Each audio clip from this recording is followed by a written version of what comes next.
Good day everyone, and welcome to another video on the Pennies and Shillings channel. Now when you discover a coin in an old rotting cupboard, in the garage, or you are presented by a bottle full of old coins from an aunt or from your grandparents, no one ever thinks of selling this, right? I mean, it's a family heirloom after all. Who wants to sell this? Everybody wants to cherish this for all posterity, right? Okay, I was wrong. I could not be more wrong, in fact. Not everyone wants to hold on to coins. Or maybe you just have doubles. You want to get rid of them. But whatever the case may be, the question is then, where can you sell it? Safely, quickly, and effortlessly. Let me try my best to answer that question from my own experience. Firstly, and I hate to break this news to you, but the chances that you just discovered a 100,000 Rand super rare coin is sadly very unlikely.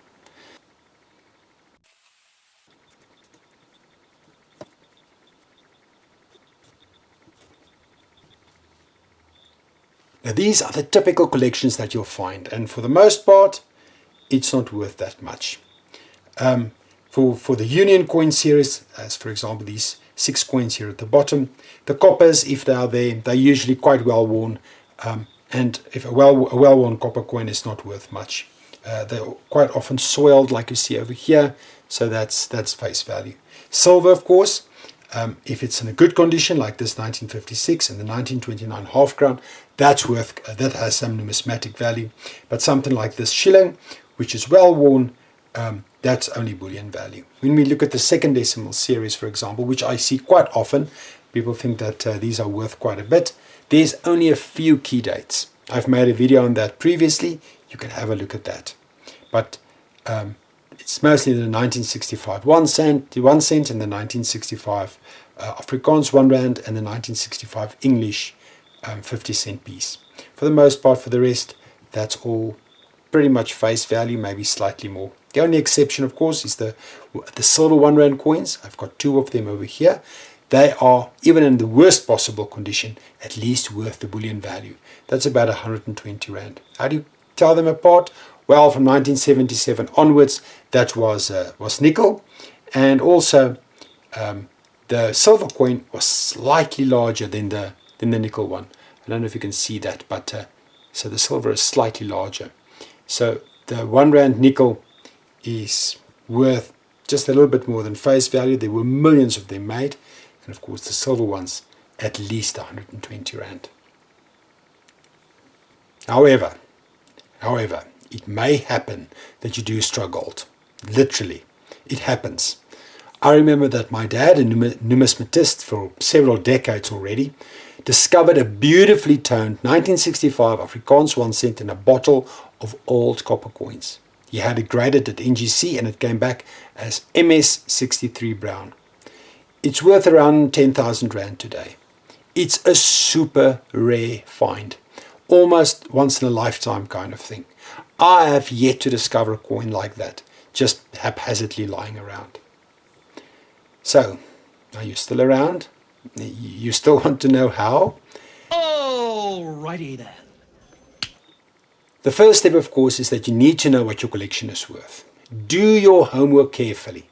I've made a few videos on coin values. Check them out. You can also ask questions on respectable numismatic Facebook groups.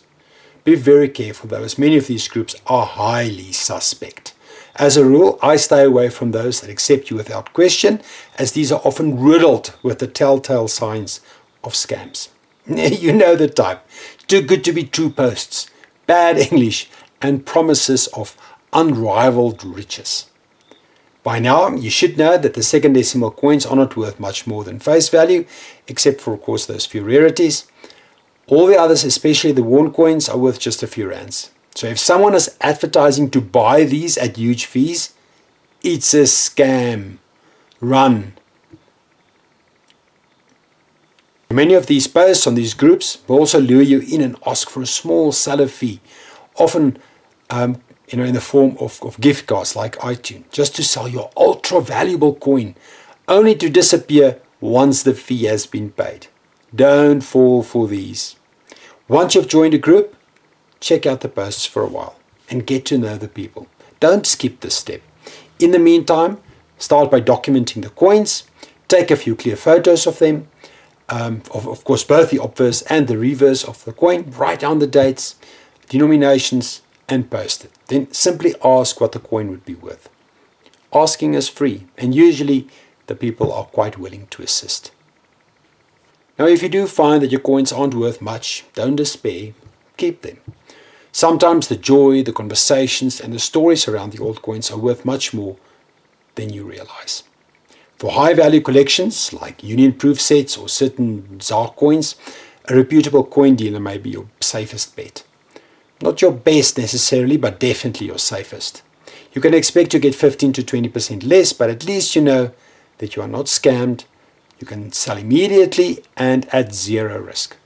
That's a good deal. Simply Google coin dealers in Gauteng or Cape Town or wherever you may be and see what comes up. Usually they've got stores, you can meet them in person and you can show them your collection. My favorite selling platform, even for high value items, is still bid or buy. Open an account and sell directly on the platform if you like. You can also get a sense of what coins are worth by monitoring ongoing auctions. That's a daily hobby of mine, just to see what coins are selling for. The problem here is that people often don't trust new accounts, so it may be a good idea to make a few purchases first before advertising. I realize that that may be a bit too much to ask, and in such cases Facebook may be your best bet. For South Africa, I can recommend the following groups. It's the SACCG, or the South African Coin Collectors Group, collectors of old South African coins, notes and medals, coins and notes only in South Africa, and lastly, Suid-Afrikaanse Munte en Note, or South African coins and notes. Advertise your coins on the group in line with the rules of the Facebook group. Respect is key here. Always be wary of scammers. They are more common than Mandela 5 Rand coins, even on reputable groups. Honor your sale by using a courier company for the buyer's account or allow for collections, preferably in a public place. This is the best advice I can offer. I hope this helps a little bit at least. Good luck and happy collecting or selling if you really want to.